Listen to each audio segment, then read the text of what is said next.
Hello friends, मैं अभय प्रताप सिंह। आज हम यूनेस्को की वर्ल्ड हेरिटेज साइट्स के बारे में चर्चा करेंगे। हाल ही में इसका 44वां सम्मेलन आयोजित किया गया जो चाइना में आयोजित हुआ था। इसमें भारत की 2 नए शहरों को वर्ल्ड हेरिटेज साइट में शामिल किया गया है। यूनेस्को जो आपका यूनेस्को है, इसका जो फुल फॉर्म है ये है United Nations Educational Scientific and Cultural Organization. इसकी जो स्थापना की गई थी ये की गई थी 4 नवंबर 1946 में, और इसका जो हेडक्वार्टर है ये फ्रांस के पेरिस में है। इसकी हर साल एक समिट आयोजित की जाती है जिसमें विभिन्न देशों के द्वारा अपने यहाँ पे स्थित प्राचीन शहरों को या प्राचीन मोनूमेंट्स को इसमें नामित किया जाता है। जैसे ही जब आप देखेंगे तो भारत सरकार द्वारा 2019-20 में ये जो शहर घोषित किए गए इन्हें नॉमिनेट किया गया था।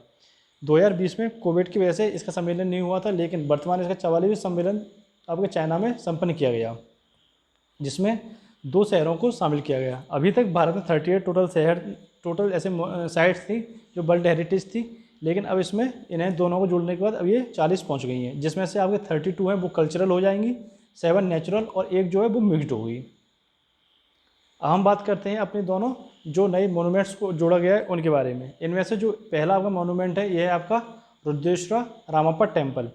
ये मंदिर की जब आप लोकेशन देखेंगे तो ये तेलंगाना में स्थित है। तेलंगाना में वारंगल से इसकी जो अवस्थिति है 66 किलोमीटर दूर और हैदराबाद से 209 किलोमीटर दूर अवस्थित है। ये जो मंदिर है ये भगवान शिव को समर्पित है। ये किसी भी एग्जाम में पूछा जा सकता है कि रुद्रेश्वर रामप्पा टेम्पल किस भगवान से संबंधित है। ये है आपका शिव से, शंकर जी से संबंधित है। और इसमें एक शिलालेख पाया गया है जिसमें इस मंदिर की निर्माण वर्ष और जो शासक थे जिनके शासनकाल में इसका निर्माण हुआ था उन दोनों के बारे में उल्लेख है। इस मंदिर का जो निर्माण हुआ था ये 1213 ईस्वी में हुआ था, और ये मंदिर काकतीय शासक गणपति देव के शासनकाल में निर्मित हुआ था। लेकिन जिन्होंने इसे निर्मित करवाया था ये थे काकतीय जनरल रेचारला रुद्र, जिन्होंने इसका निर्माण करवाया था। संबंधित किससे है? इससे भगवान से। कब निर्माण हुआ था? 1213 ईस्वी। कहाँ स्थित है? तेलंगाना में। ये इसके कुछ महत्वपूर्ण इंपॉर्टेंट पॉइंट्स थे। अब हम बात करेंगे अपने दूसरे साइट की। जो हमारा दूसरा साइट है वो हड़प्पा सभ्यता से संबंधित है। ये जो पिंक वाला ये आप एरिया देख रहे हैं ये पूरा हड़प्पा सभ्यता है। इसे हड़प्पा सभ्यता या फिर सिंधु घाटी सभ्यता दोनों कहा जाता है। ये जो आप नदी देख रहे हैं ये सिंधु घाटी नदी है, सिंधु नदी है, उसकी सहायक नदियों के साथ में ये बहती है।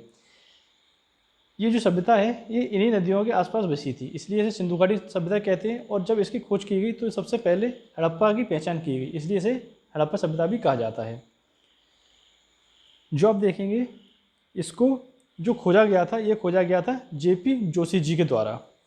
उससे पहले आप यहाँ पर ये देखें, भारत में ये पूरा जो एरिया है आपका ये पाकिस्तान और भारत का है, लेकिन जब इसमें आप देखें ये वाले मैप में तो बॉर्डर के इस तरफ वाला एरिया पूरा आपको भारत में दिखाई देगा। भारत में जो हड़प्पा की सभ्यता की जो साइट्स हैं वो है आपकी टाकी गढ़ी, बनावली, लोथल और धौलावीरा।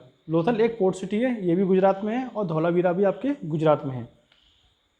धौलावीरा की जब आप अवस्थिति देखेंगे ये गुजरात के कच्छ जिले में भरूच तालुका में खादेर नाम के द्वीप पर, जिसे स्थानीय भाषा में बैट कहते हैं, कि उत्तरी पश्चिमी कोने पर बसा हुआ एक छोटा सा गांव है।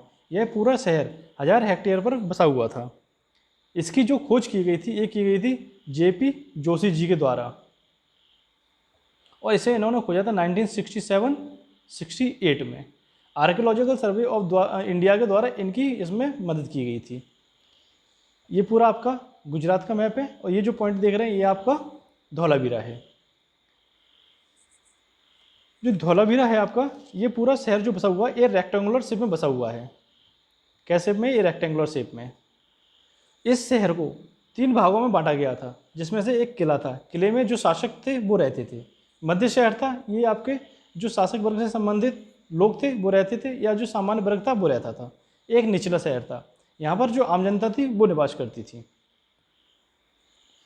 यहाँ से जो कुछ अवशेष प्राप्त हुए हैं जैसे कि घोड़े के अवशेष, पशु की छोटी आकृति, नेवले की पत्थर की मूर्ति, हड़प्पा सभ्यता का एकमात्र स्टेडियम, इस पर ध्यान दीजिएगा, हड़प्पा सभ्यता का एकमात्र स्टेडियम क्रीड़ागार यहीं से प्राप्त हुआ है। कहाँ से? धौलावीरा से। ये काफ़ी इंपॉर्टेंट है, किसी भी एग्जाम में पूछा जा सकता है। धौलावीरा का जो अर्थ होता है वो होता है, धौला का अर्थ होता है सफ़ेद और वीरा का अर्थ होता है कुआं, मतलब कि सफ़ेद कुआं। जो धौलावीरा है ये हड़प्पा का 5वें नंबर का सबसे बड़ा शहर है। जब इसकी आप नगर योजना की बात करेंगे तो ये वर्तमान में जो नगर या फिर घर निर्मित किए जाते हैं उससे कई ज़्यादा उन्नत तकनीक इनके पास थी। जैसे कि आप देखेंगे वर्तमान में हम ऊपर जाने के लिए सीढ़ियों का यूज़ करते हैं, तो यहाँ पर आप पकी हुई मिट्टी से निर्मित ईंटों को देखेंगे। इसी तरह इन लोगों के यहाँ जो गंदे पानी को शहर से बाहर निकालने की जो टाउनशिप थी वो काफ़ी उन्नत थी, जिसमें पकी हुई मिट्टी की ईंटों का प्रयोग करके नालियों को बनाया गया था जो पत्थर के द्वारा कवर की गई थी। वर्तमान में आप जब देखेंगे स्मार्ट सिटी का जो प्रारूप है गवर्नमेंट के द्वारा, वो भी कहीं ना कहीं इन्हीं से प्रेरित होकर लिया गया है, क्योंकि ये वर्तमान में जो सिटी है उससे भी ज़्यादा उन्नत थी। यहाँ पर जो वाटर हार्वेस्टिंग की सुविधा से लेकर सारी सुविधा यहाँ पर मौजूद थी।